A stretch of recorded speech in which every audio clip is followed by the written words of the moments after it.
Saya nak gambarkan kalau Allah dah jemput tu, dia tak kira. Ya, tak kira baru daftar ke, itu semuanya kuasa Allah. Kan dalam satu itu saya kata, saya beranggapan mungkin dia berdoa dalam hari Jumaat, ada satu ketika dan saat yang Allah makbulkan, ketika itu dia dapat tempat tu. Mungkin, jadi kita tak tahu itu kuasa atau kerja Allah yang kita tak terfikir oleh gambaran otak fikiran kita. Jadi itulah. Jadi Alhamdulillah kita di antara insan yang terpilih untuk menjadi tetamu agung Allah. Jadi saya ni khusus untuk tajuk permasalahan wanita dan Madinah, ya, daerah Madinah. Jadi saya lebih fokus pada masalah wanita lah, ya. Jadi untuk isu dan permasalahan wanita, ya, penyelesaiannya inilah antara soalan-soalan famous. Kita bincang soalan sebab 1 jam tu agak singkat. Ya, jadi inilah soalan-soalan famous yang mungkin akan dihadapi dan biasa akan ditanya oleh jemaah haji. Soalan pertama, ya, saya belum lagi menyelesaikan tawaf dan sa'i haji, tetapi saya kena pergi ke Madinah, dan atau yang kedua saya terpaksa balik ke Mekah sebab tarikh penerbangan balik saya itu dah sampai. Ya, bagaimana dengan status haji saya? Ya, belum selesai lagi setelah melontar Jamratul Kubra, melontar pada 11, 12, 13 di Mina, dan setelah mampir di Mina 11, 12, 13 belum balik ke Mekah, belum sempat tawaf dan sa'i, dia dah kena pergi ke Madinah, atau kena bergerak ke Madinah atau balik ke Malaysia. Bagaimana status haji saya? Ya, jawapan satu, ya, ini bagi masalah wanita yang selalu datang haid lah, ya, atau sakit. Jemaah haji ini akan balik ke Malaysia atau bergerak ke Madinah. Penerbangan tidak boleh ditangguh. Yang pertama, sebetulnya bila kita dah tahu kita nak pergi, kita dah tahu sekarang tarikh kita ni, kedatangan haid kita ni bila. Dah tahu, ya. Dah tahu kalau misal kata berdekatan dengan tarikh kita bertolak balik, berdekatan dengan tarikh wukuf atau tarikh selepas melontar tu, berdekat-dekat tarikh tersebut, maka kita kena usahakan awal untuk buat surat mohon penangguhan. Mohon penangguhan balik. Siapa yang mohon? Isteri, ya, si isteri yang punya diri, dan sekali dengan suami lah. Mohonnya dua-dua. Dapatnya tak tahulah. Kalau boleh dua-dua sama-sama kita mohon, ya. Jadi buat, kalau misal kata seandainya permohonan penangguhan kita itu tidak diluluskan, ya, itu, ya. Ada dua pendapat, ya, mazhab. Yang pertama, mazhab Syafi'i, wanita ini masih dalam ihram, ya, masih dalam ihram. Sebab bila dah melontar Jamratul Kubra, 10 larangan gugur, ya, selesai. Ada 3 larangan lagi yang berkaitan dengan jima', ya. Jadi dia ni ada 3 larangan lagi. Jadi masih dalam ihram, ya. Maka dia perlulah melakukan tahallul ihsar, ya. Di mana? Di Madinah. Nanti dia bergerak terus ke Madinah atau balik ke Malaysia, dia perlu lakukan tahallul ihsar, ya, ini sembelih seekor kambing dan bergunting, ya, dengan niat tahallulnya, tahallul ihsar tersebut. Hajinya belum lagi sempurna dan wajib sempurnakan tawafnya pada tahun-tahun akan datang bila berkemampuan. Maknanya dia tahallul ihsar ini untuk membolehkan dia bersama dengan suami, maknanya gugur, ya, terbebas daripada ihram tadi, tapi masih tertanggung lagi. Hajinya belum selesai. Mana tawaf dengan sa'inya kena selesaikan. Bila masa dah ada duit, misalnya kata tahun ni buka untuk umrah pada bulan 12. Dia kena kalau dia berkemampuan, dia segera pergi umrah pada bulan 12. Orang lain yang pergi umrah dalam rombongan tersebut kena niat, yang dia wajib niat, yang dia tak payah niat. Sebab apa? Niat yang masa dia niat haji dia masih terpakai. Dia sampai sana dia terus tawaf dan sa'i haji, maka selesailah haji dia. Walaupun dia buat umrah, maksudnya niatnya umrah, bukan dalam waktu haji, bukan di bulan haji. Bukan di bulan haji, ya. Ya, dia selesai. Dia ada yang tak selesai tu, kita nak tampung yang belum selesai. Yang kita nak buat umrah kan, tapi kita tak boleh buat umrah sebab haji kita belum selesai. Kita selesaikan dulu haji kita, tawaf dengan sa'i haji kita dah selesai, barulah kita pergi mikot, pergi Tanah Air, kita niat, barulah kita boleh buat umrah. Ya, mana jelasnya? Ini memang sewajarnya hanya perempuan yang dengar, tapi keadaan ini perlu difahami juga oleh pihak lelaki, suami atau abang atau apa-apa, ya, biar mudah, ya, keadaan ni, situasi ni. Atau yang kedua, yang kedua, mazhab Hanafi, yang mengikut mazhab Hanafi boleh tawaf dan sa'i dalam keadaan haid ni. Wanita dalam keadaan haid mengikut mazhab Hanafi boleh tawaf dan sa'i, tetapi hukum tawafnya dia boleh tawaf dan sa'i, sah tawaf dan sa'inya, haram kerana masuk ke dalam Masjidil Haram dalam keadaan haid. Wajib bayar dam unta. Wajib bayar dam unta, hajinya dikira sah pada tahun tersebut. Dam unta ni dalam lingkungan 5,000, 3,500. Ini sebetulnya tahun lepas semasa saya bertugas di Madinah, saya nak cerita, dia nak tanya jumpa saya, dia nak cerita, seorang wanita berjumpa dengan saya, dia nak cerita pasal darah istihadah. Bila cerita darah istihadah tu, saya terpaksa buka kalender, saya tengok, saya kata masa hajah buat tawaf rukun hari keberapa? Dia kata hari ke-9, Hari ke-9 tu hajah macam mana? Hajah guna kaedah apa? Kaedah fatrah tunaqah ataupun kaedah kekuningan. Dia kata saya gunakan kaedah bila saya tawaf tak rasa darah keluar, maka sahlah tawaf saya. Jadi ikut siapa? Saya kata tanya dengan siapa? Guru mana yang jadi rujukan? Dia kata guru dalam bilik. Guru dalam bilik, guru di Mekah. Sebab tu saya bukan nak burukkan, tidak. Bila kata mengenai ibadah haji ni, perlu bertanya dengan guru yang telah dilantik oleh pihak tabung haji. Sebabnya ibadah haji ni bukan senang, bukan mudah, Jadi bila macam tu, saya kira-kira memang dia ni, sebab dia kata dia berhenti darah haid dalam pukul 7. Mandi pukul 8. Pukul 9 dia tawaf, sa'i terus selesai. Lepas tu pukul 12 darah keluar. Sah tak? Memang tak sah. Saya kata hajah, senang cerita saya kata hajah ni sekarang masih dalam ihram. Bila keadaan begitu, saya tanya, kali pertama yang saya tanya, ada suami tak? Sebab dia belum gugur 3 perkara tu. Ada suami tak? Ada. Suami di mana? Saya dah seram dah, sebab dah selesai, dia kata kan. Jadi dia kata suami saya di kampung, alhamdulillah. Dia selesai. Saya kata saya bagi cadangan 2 perkara ni. Akhirnya dia memilih untuk membayar dam unta. 3 masa tu dia dapat unta kecil lah, dah bayar 4,500, tapi dapat cari-cari dapat unta dalam 3,800. Jadi dalam keadaan ini kena berhati-hati, Ini ibadah haji kita. Kita kena jaga betul-betul, kena pastikan, Kalau nak bertanya, merujuk, saya ingatkan kepada semua, rujuk pada guru agama yang ada di maktab masing-masing. Jangan tanya dia, walaupun ada ustazah dalam bilik, belum tentu dia faham mengenai ilmu manasik haji. Sebab kami guru-guru daripada tabung haji ni akan bermuzakarah, setiap tahun mengenai permasalahan yang akan timbul, pada musim haji tersebut. Musim haji tahun ni, tahun depan kami akan bermuzakarah membincangkan masalah yang timbul. Itu soalan yang pertama, yang biasa ditanya. Soalan yang kedua, jadi minta maaf lah, saya cerita ni memang cerita perempuan semua, Jadi kadang-kadang orang lelaki ni boring, dia kata cerita putih, cerita apa semua, tapi terpaksa kena cerita, Dan biasanya, saya nak cerita, biasanya orang perempuan ni bila pergi sana, bila kat sini datang haid, dia tak ada yang sedih. Masing-masing kalau datang haid tu, lagi lama lagi seronok, rehat kan. Tapi bila sampai sana buat dia, haji kena ingat, bila sampai sana, kalau dia datang sana terus haid, maka masing-masing akan mengalirkan air mata. Sedih. Kalau kat rumah nangis tak? Tanya dengan dia kan? Tak pernah nangis. Tapi kat sini sedih. Sebab apa? Masing-masing yang lain pergi Masjidil Haram, pergi Masjid Nabawi kan? Cerita pasal Raudah bila kat Madinah. Yang kami ni duduk aja dekat perkarangan Madinah, tak dapat masuk. Menangis saja.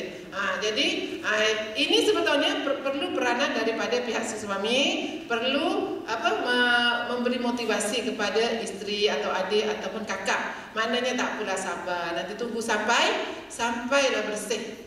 Takkan lari gunung dikejar. Dan kita kena tahu bila kita datang haid di sana, bila kedatangan haid tu kita redha, kita terima, ikhlas, itu adalah satu pahala yang paling besar. Janganlah kita kenapa aku pula, kenapa bukan orang lain? Sebab kita terpilih, insan terpilih yang terpilih untuk mendapat ujian tersebut. Jadi saya harap jangan menangis, tak apa. Bila kita dalam haid, kita boleh zikir, tak masalah. Nanti saya akan terangkan tentang perkara tersebut, Okey.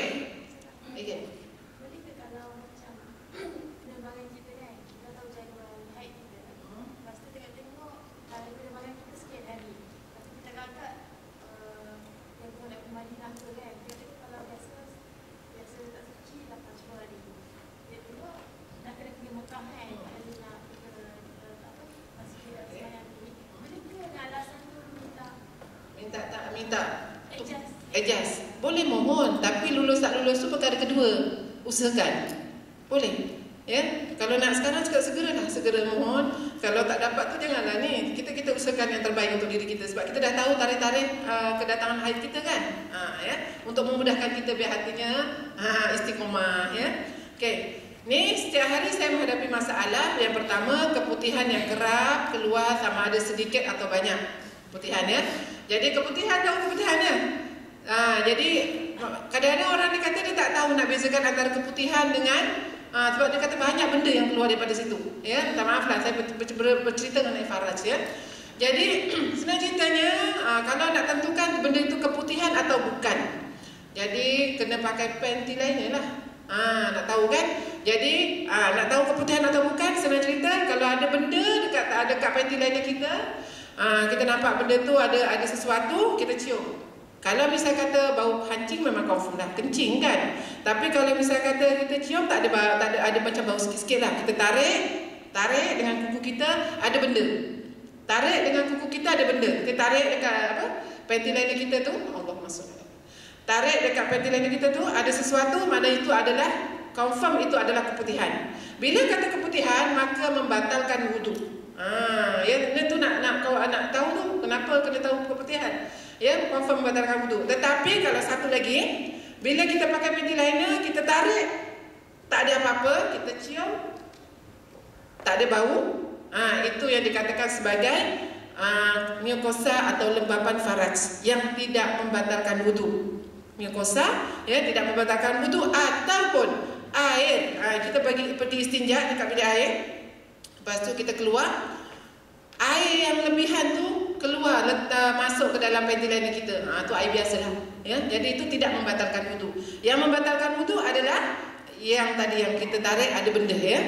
Okey.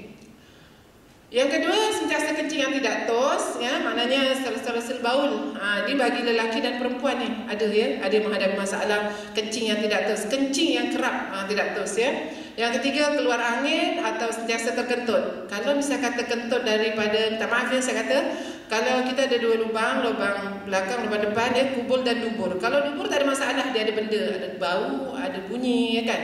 Tapi kalau depan, tu yang kadang-kadang susah nak tentukan. Jadi nak tahu, masing-masing tengok, ya, masing-masing rasa sendiri, ada angin ke tidak keluar ya.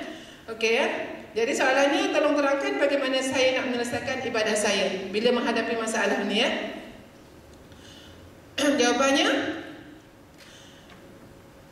ini maknanya bila dia menghadapi masalah tersebut dia dalam keadaan daimul hadas ya.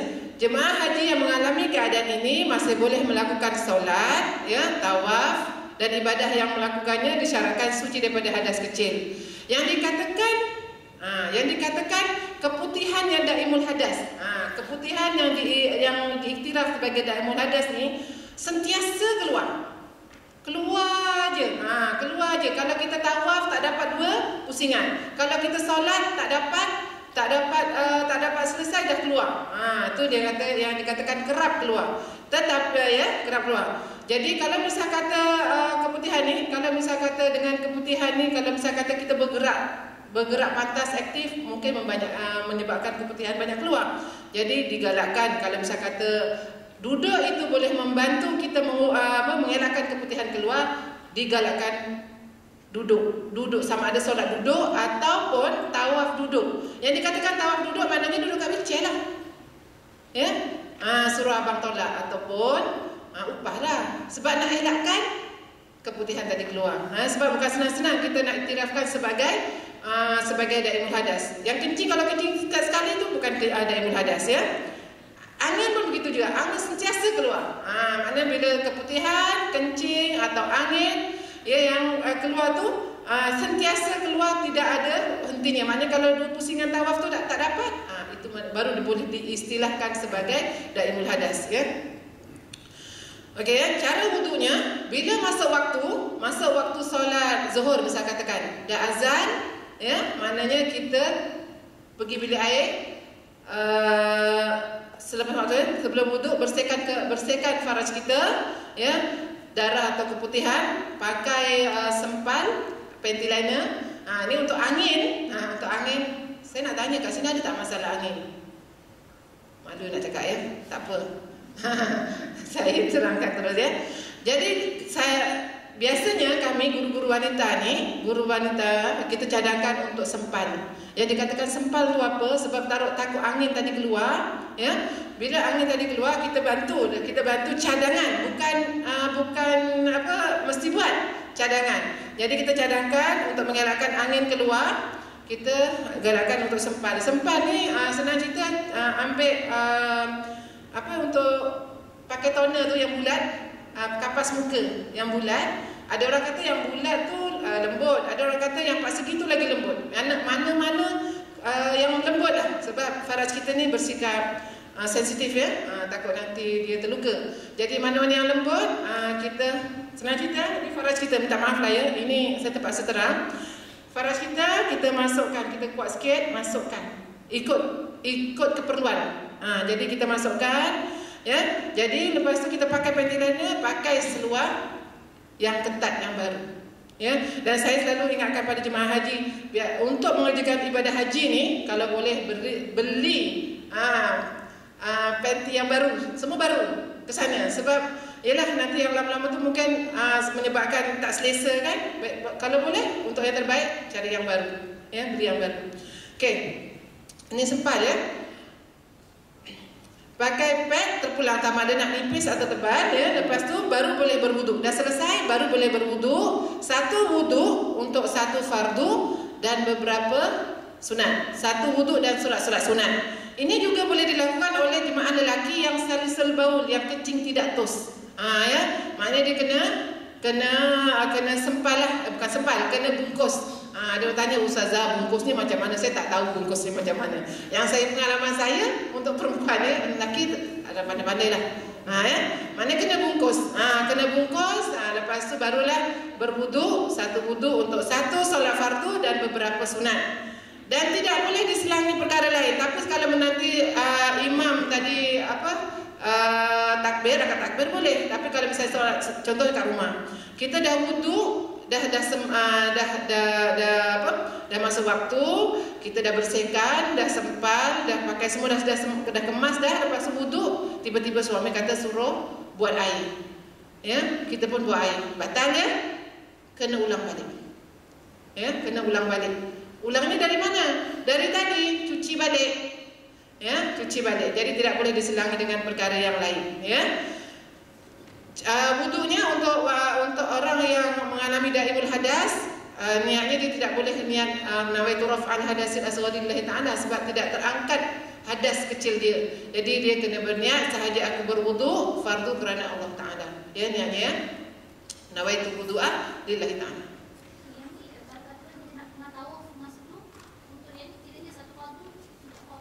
Tawaf fardu, lepas tu buat solat sunat. Lepas tu kalau masuk waktu, dia tak boleh gunakan wuduk tadi. Dia kena balik, kena pergi tandas, makna kena ulang balik.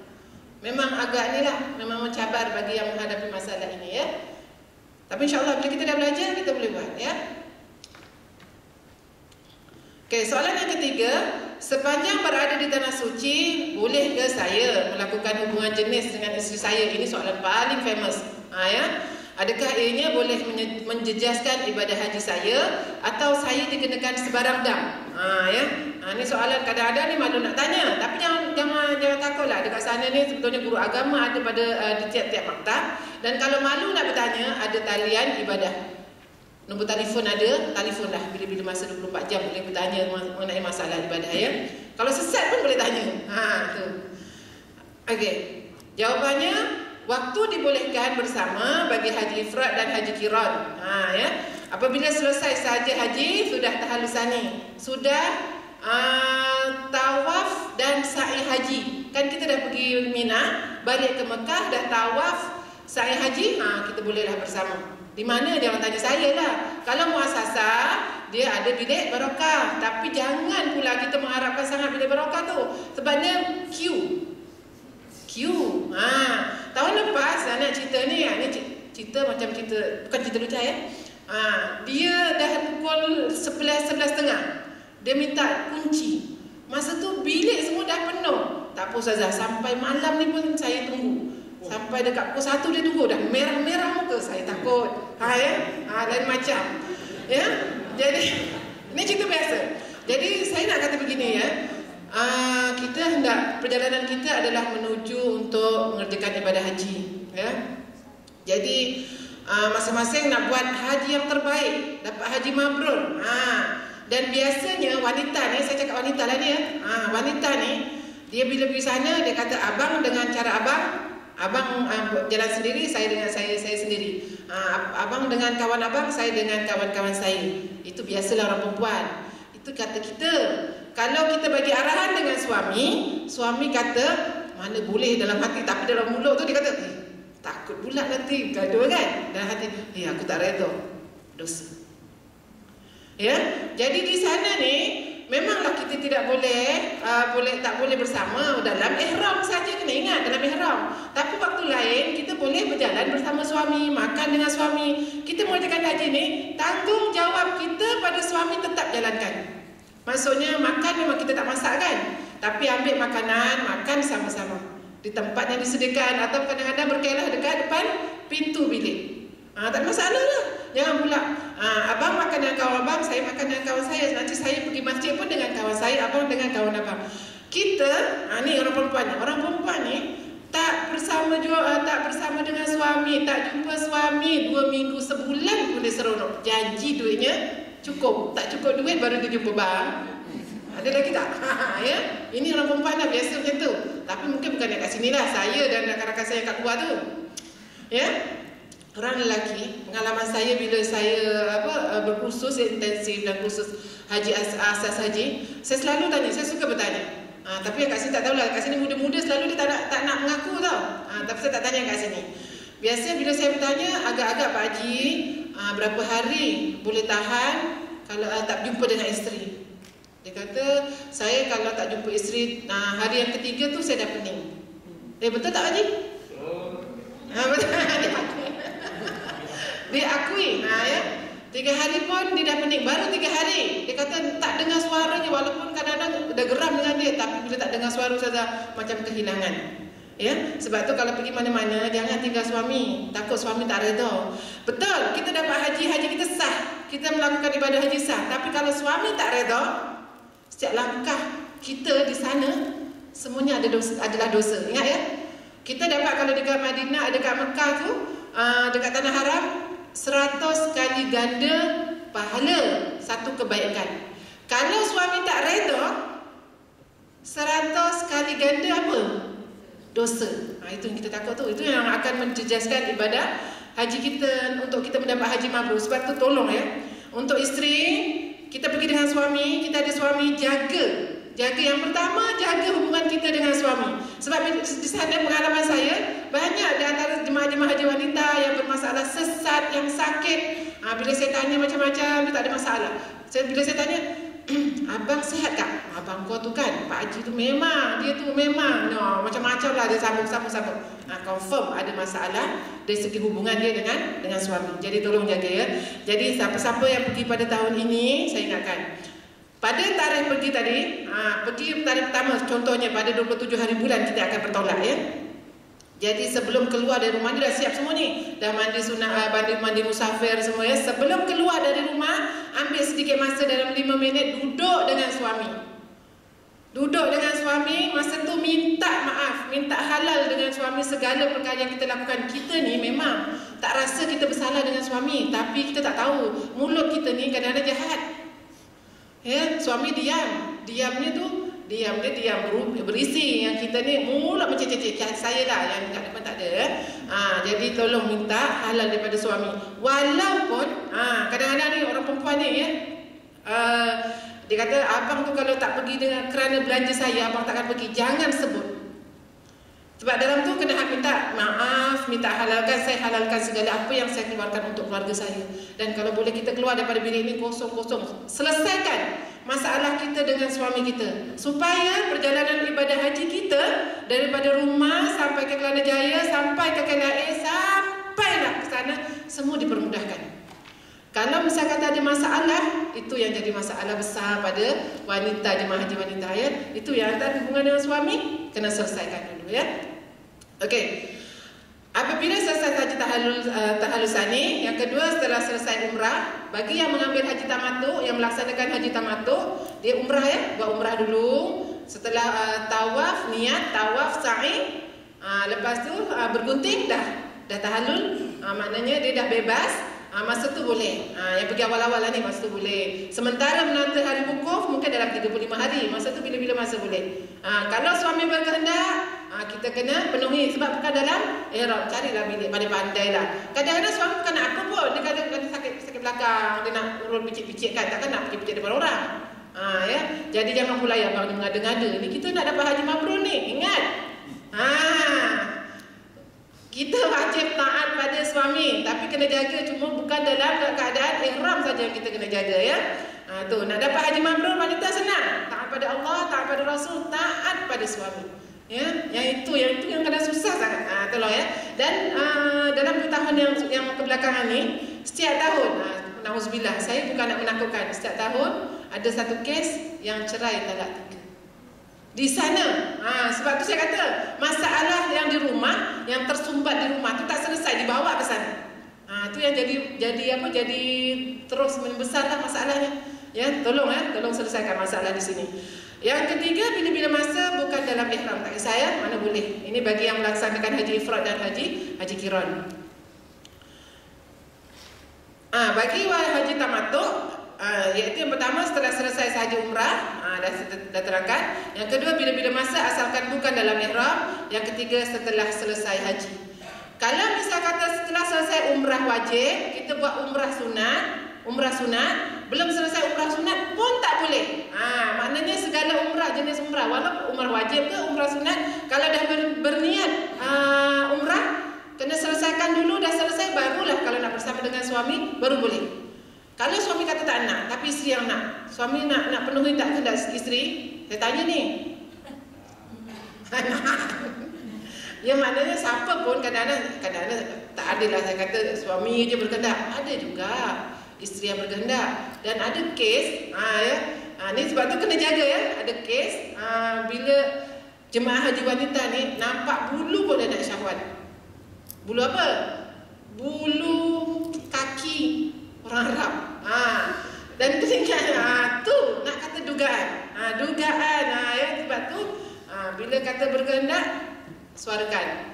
Bilik kena cari macam-macam cara. Ya. Okey. Jawapan 3, jangan bersama dengan suami atau isteri jika belum lagi selesai tahallul awal, belum melontar jamratul kubra, ya, pada 10 Zulhijjah. Belum melontar jamratul kubra, jangan. Ya, belum lagi selesai tahalusani, belum buat tawaf sa'i haji, jangan. Maknanya pastikan dah selesai haji, kerja-kerja haji, barulah boleh bersama. Akibatnya jika buat juga, ya, pertama kena dam unta. Kena dam unta tu damnya dalam 3.500 hinggalah 5.000. Hajinya rosak, kedua-duanya haji rosak, fasad. Ya, kena qada pada tahun hadapannya. Kena qada, ya. Dah rosak, patutnya dah diam tak payah buat kan. Tapi kena wajib teruskan kerja-kerja haji. Kalau masa tu dia belum tawaf dan sa'i rukun, dia kena buat tawaf dan sa'i rukun, selesaikan. Dan dia kena bisik-bisik dengan guru agama atau pegawai tabung haji, maklumkan. Dan balik kena daftar lagi. Dan dia tidak dapat haji pada tahun tersebut. Balik ke KL ni, jangan pula habaq dengan orang kampung ataupun orang kat taman. Aku tak dapat haji tahun ni, ada masalah teknikal. Orang kalau dah pergi haji dia tahu apa masalah teknikal tu. Jangan cerita-cerita, diam-diam. Seandainya ini berlaku kepada kita, ya. Jadi kita diam-diam. Tahun depan mana kita terus rujuk kepada pihak tabung haji, mohon untuk melaksanakan qada haji pada tahun berikutnya. Ya. Jadi jangan sampai ya. Maknanya kita dah tahu tempat-tempat yang boleh kita bersama, kita gunakan yang itu. Yang lain-lain janganlah. Minta ya Allah, doalah pada Allah supaya dipermudahkan perjalanan ibadah haji kita. Yang dikatakan mudah apa? Mudah maknanya kita tidak melanggar larangan-larangan yang telah ditetapkan oleh Allah Subhanahu Wa Taala. Soalan yang keempat, saya sentiasa membawa botol spray untuk kegunaan berwuduk semasa di tanah suci. Bagaimanakah penggunaan yang betul semasa berwuduk menggunakan spray? Ya, adakah wuduk saya batal jika bersentuhan dengan lelaki atau wanita ajnabi semasa di sana? Okey ya. Jadi dekat sana ni memang digalakkan bawa spray lah. Ya, di mana kita nak guna? Lokasi-lokasi yang boleh kita guna untuk gunakan spray ni dalam Masjidil Haram, Masjid Nabawi. Sebab kalau kita masuk dalam masjid, dalam waktu yang puncak, kita nak keluar tu, nak masuk balik memang tak dapatnya. Ya, setakat kita batal wuduk, tak ada apa-apa rasa keluar. Mana kita wuduk aja di dalam, sama ada kita gunakan spray,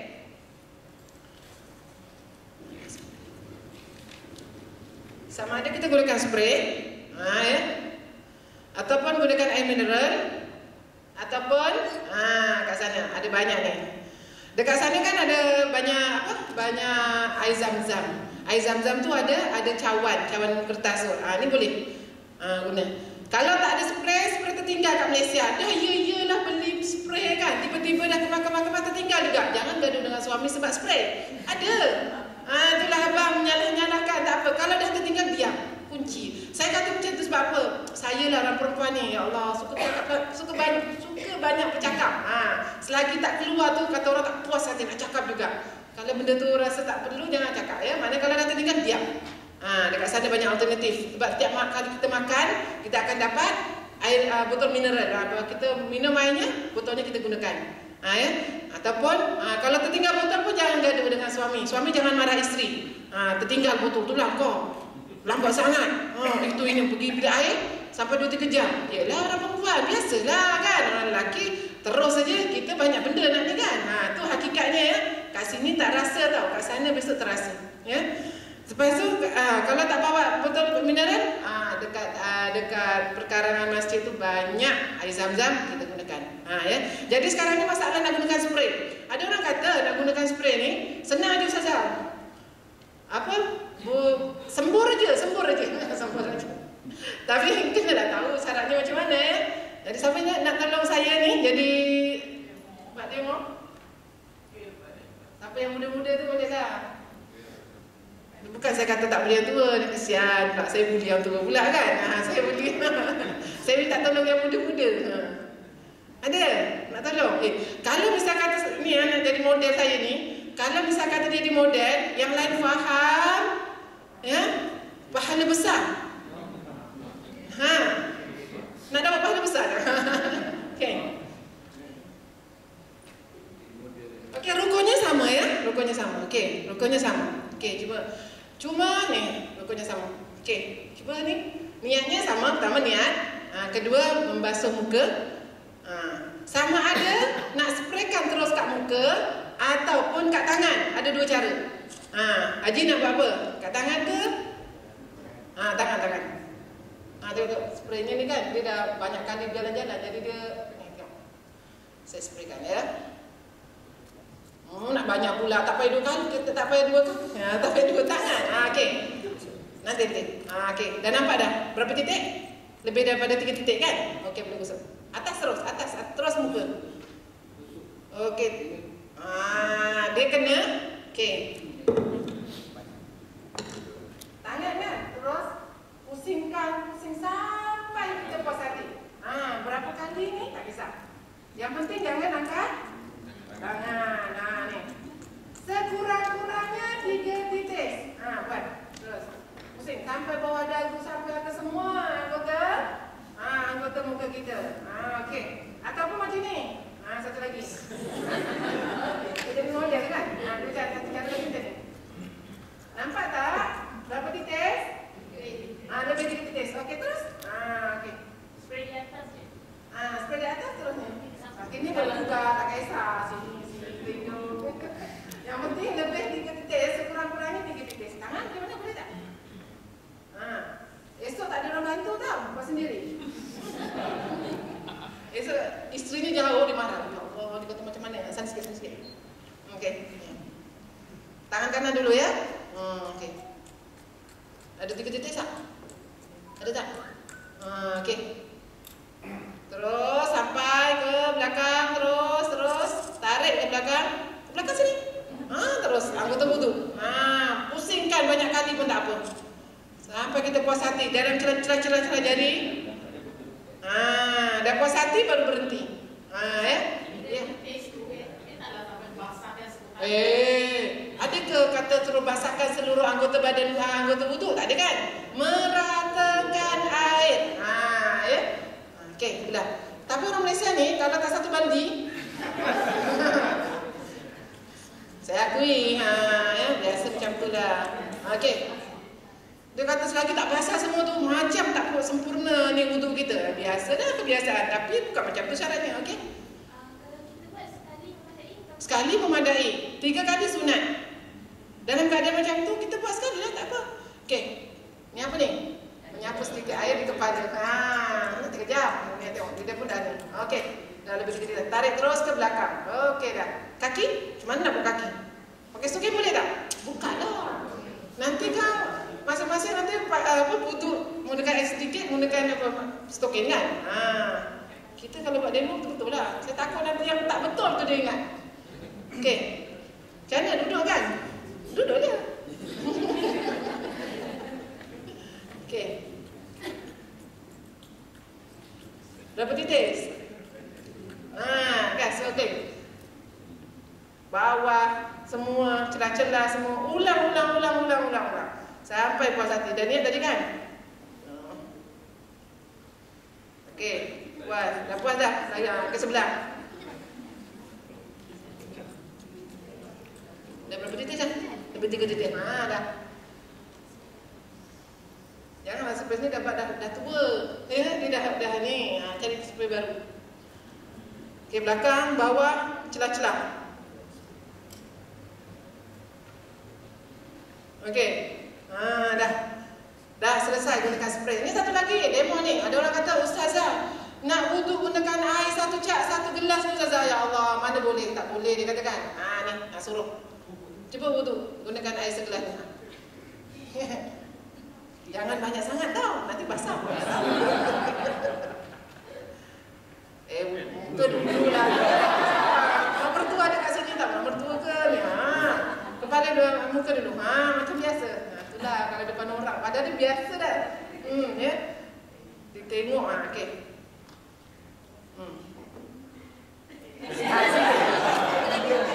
Tentunya kat dalam. Kalau disuruh pun macam tu. Tangan. Okey.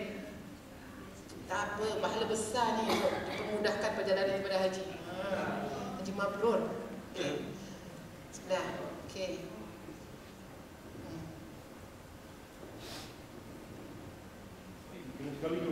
Sekali je lah, tapi kita ratakan tu nak pusing berapa kali terulang. Sampai kita puas hati. Jangan angkat. Dah ibu. Okey, terus ke belakang. Okey. Kaki macam mana? Nampak sedikit kaki. Kena dera aku, dia kata kan. Tak apa, dera yang baik. Sudah. Maknanya dekat sana biasa tak ada gelas tau. Cawan gelas polistiren ke ya gitu. Okey. Ini adalah cara wudu menggunakan air yang sedikit sebab kita tak biasa ya. Ada nak tanya? Itu nak gunakan stokin yang tu?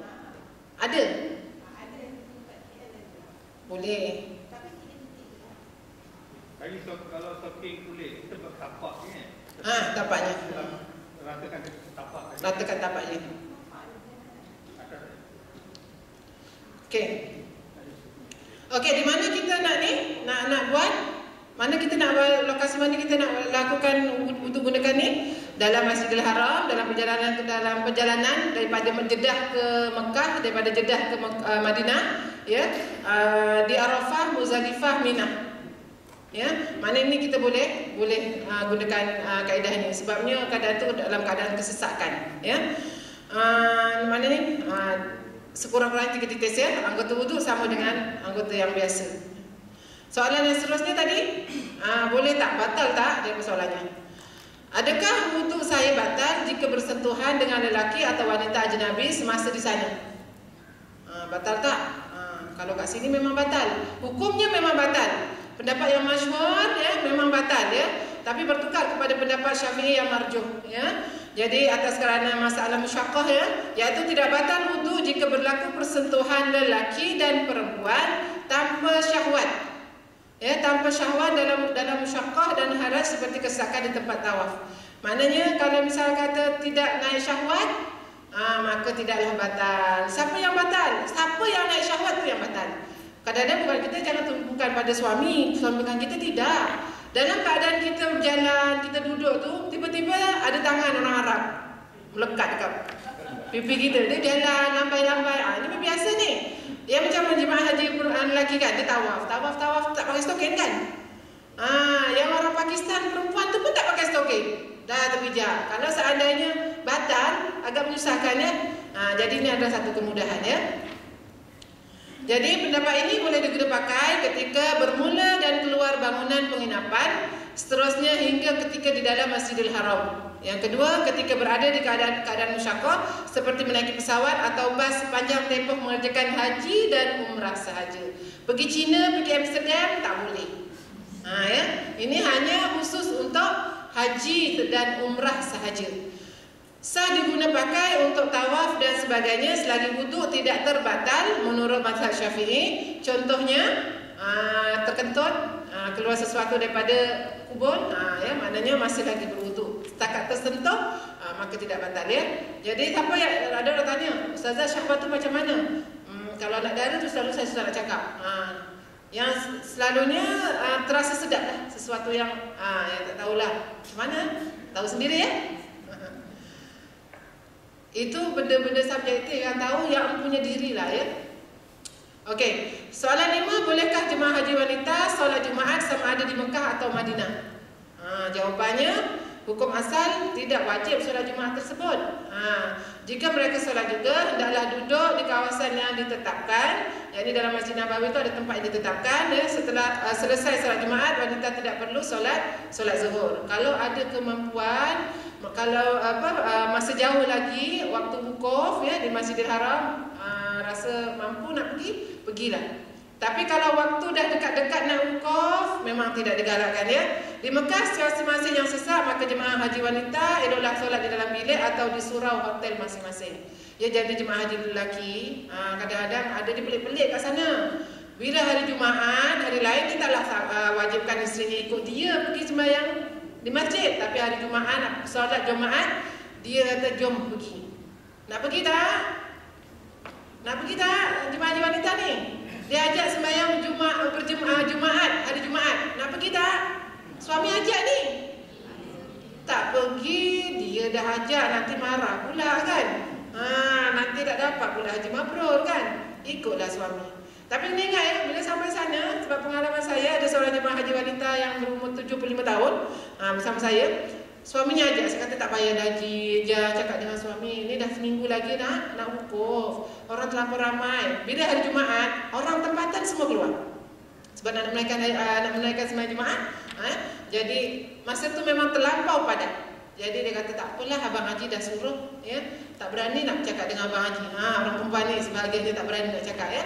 Jadi bila sampai sana, dia kata balik tu saya terus jumpa dia. Mak Ajah, macam mana? Okey tak sembahyang hari Jumaat? Menangis dia. Menangis, dia kata, Ustazah tahu tak? Saya duduk dekat bawah tangga. Suami adalah kat sebelah. Belakang saya tu orang besar. Sebelah saya, kanan saya orang besar. Depan saya pun orang besar hitam-hitam. Dia tengokkan saya je. Agak macam mana? Masa saya balik, apalah orang ni ada ke pergi sembahyang. Orang kan tak wajib. Dia dah ni kan, boleh dia tengokkan. Agak-agak kita kalau nak keadaan situasi macam tu, agak-agak sedih tak? Menangis tak? Nangis. Jadi kalau abang haji ni, Pak Haji ni kesian dengan isterinya, jangan pula hari Jumaat ajak pergi masjid ya. Dan tahun lepas ada satu kisah hari Jumaat. Dikala orang-orang para jemaah sibuk pergi ke Masjidil Haram, dah sampai, sebahagiannya patah balik. Ini jemaah haji Malaysia ni, dan mengikut tabung haji hari ini dalam sejarah. Dia patah balik sebab apa? Masjid dah penuh. Bila hari Jumaat nak masuk dalam masjid, kena datang awal, seawal yang mungkin. Ya, kalau datang pukul 11 atau pukul 10.30 ya, pukul dekat-dekat waktu nak zuhur, waktu zuhur tu memang perkarangan masjid tu pun dah penuh.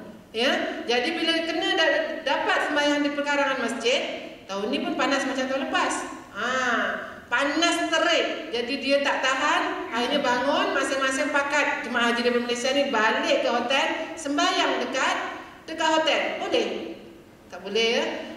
Jadi sampai minggu depannya tabung haji terpaksa buat siaran, semua jemaah haji perut lelaki tidak boleh sembahyang di maktab pada hari Jumaat. Semua kena pergi ke masjid. Jadi tak boleh lah ya. Cuma dinasihatkan kalau cuaca panas tak dapat masuk ke dalam masjid, kita kenalah bawa satu serban. Ya, bila panas bukan dalam ihram kita kan, maknanya kita boleh tutup muka, boleh tudung muka. Ya, lepas tu bawa air. Kalau misal kata rasa nak minum, kita boleh minum ya. Lepas tu satu lagi bawa sejadah. Biar jangan panas. Masa tu memang kalau bila waktu tengah hari tu terlampau panas. Jadi bagi jemaah haji kena bersedia lah hari Jumaat. Kena datang awal, seawal yang mungkin supaya kita dapat masuk ke dalam masjid. Ya, satu lagi saya lupa tadi. Untuk yang tadi, wudu tadi, saya nasihatkan bawa tuala kecil. Tuala kecil ni bila kita wudu, ya, kita alaskan dengan tuala biar air tu jatuh dekat tuala, tidaklah air tu jatuh dekat lantai. Bila air jatuh kat lantai, nanti orang lalu jatuh macam mana? Ya, orang jatuh tu mesti dia marah kita kan. Macam mana dalam baju mambrur itu ada kaitannya. Ya, bagi wanita operasi ni macam mana nak buat? Jangan pula macam kat rumah ya, buka tudung, buat nanti orang Arab semua tengok kan lain macam je. Jadi buat dalam telkung atau tudung. Macam saya ni boleh lah buat dalam operasi tu, cari sudut yang tersorok, buat dalam telkung atau tudung ya, buat tudung. So boleh tak masalah. Kalau nak tahu cara macam mana yang mudah, buat dari sekarang. Ya, buat dari sekarang. Besok taklah terasa macam susah sangat ya. Okey, ini untuk hukum solat Jumaat ya. Mana wanita digalakkan hanya solat pada hari Jumaat, solat waktu zuhur tu lah, solat di maktab masing-masing ya. Soalan yang ke-6, saya masih kurang jelas mengenai fatratun naqa' dan kekuningan selepas hari kebiasaan haid. Saya tak berapa faham ya mengenai fatrah. Waktu fatrah ya, fatratun naqa' yakni hari-hari di mana haid berhenti dalam tempoh haid ya. Contohnya, biasa kita datang haid 7 hari ya, hari pertama, hari kedua, hari ketiga darah keluar macam biasa. Hari keempat, hari kelima darah berhenti, tak ada darah langsung. Hari ke-6, ke-7 keluar balik. Kat sini memang kita dah rasa dah benda tu, tapi tak kisah sangat ya. Jadi ini kita nak gunakan ya, tempoh yang 24 jam tu kita nak gunakan untuk tawaf sekiranya kita menghadapi masalah tersebut ya. Tempoh 24 jam dikira haid ya, tempoh 24 jam dikira suci. Mana 24 jam pertama tu kalau datang haid tu mana tu tempoh darah lah. Kalau suci dalam tempoh 24 jam, kita kira daripada 10 pagi, 10 malam, 10 pagi lagi dah 24 jam. Itu boleh kita gunakan untuk tawaf rukun. Sekiranya kita menghadapi masalah, boleh tawaf rukun. Tetapi hanya boleh digunakan bagi jemaah yang hendak bergerak keluar dari kota Mekah. Misal kata dia ni penerbangan awal. Ya, penerbangan awal dia menghadapi masalah haid dan dia ada waktu fatrah. Ya, dia nak keluar nak balik ke Malaysia, KT1, KT2, KT5, KT7 sampai 7. Dia perlu bersegera balik ke Malaysia, dia boleh gunakan kaedah fatrah. Ya, atau dia nak bergerak ke Madinah, dia boleh gunakan waktu fatrah. Ya, keadaan fatrah. Tapi kalau tak ada keperluan, tak boleh. Hanya untuk wanita yang ada keperluan saja, ya. Wanita yang ada keperluan untuk keluar daripada kota Mekah, untuk balik ke Malaysia ataupun untuk bergerak ke Madinah. Selain daripada itu, seandainya kita KT10 ke atas kan, tak ada keperluan, tak payah. Tunggu sampai darah haid kita ni kering, suci. Cuma saya nasihatkanlah ya, untuk jemaah haji yang hendak pergi tahun ni, yang wanita, kalau misal kata kita berhajat nak makan ubat, ramai di antaranya yang telefon dia kata nak makan ubat. Kalau nak makan ubat 3 bulan yang lepas, bukan nak pergi ni. Nak pergi ni memang kami tak galakkan. 3 bulan lepas tu boleh. Tapi yang ini memang kami tak galakkan. Cuma memang kami memang tak galakkan. Pihak tabung haji tidak menggalakkan untuk jemaah haji wanita makan ubat ke, berperancang ke, tangguh haid ke, tak perlu. Cuma kita ada satu senjata yang paling mujarab, yakni doa. Sampai di sana, sama ada kita pergi Mekah dulu ke Madinah dulu ke, sampai di sana suami isteri, setiap kali pergi solat, waktu solat ke masjid, doa. Kat sana tu banyak tempat-tempat mustajab berdoa. Di Masjidil Haram, di Mekah tu semua tempat adalah tempat mustajab berdoa, dan ada tempat-tempat tertentu yang amat mustajab berdoa. Antaranya Hijr Ismail, Multazam. Jadi setiap kali solat ambil peluang untuk berdoa supaya kita ni, darah haid kita ini ditangguhkan sekiranya dah dekat-dekat, ataupun kita minta dicepatkan. Kalau jauh kan cepatkanlah ya Allah, biar mudah untuk aku mengerjakan ibadat. Jadi kalau cepat kita tak melanggar waktu wukuf dan waktu kita nak tawaf sa'i rukun. Mohon ditangguhkan, boleh tangguhkan sehingga balik ke Malaysia. Mohon tiap-tiap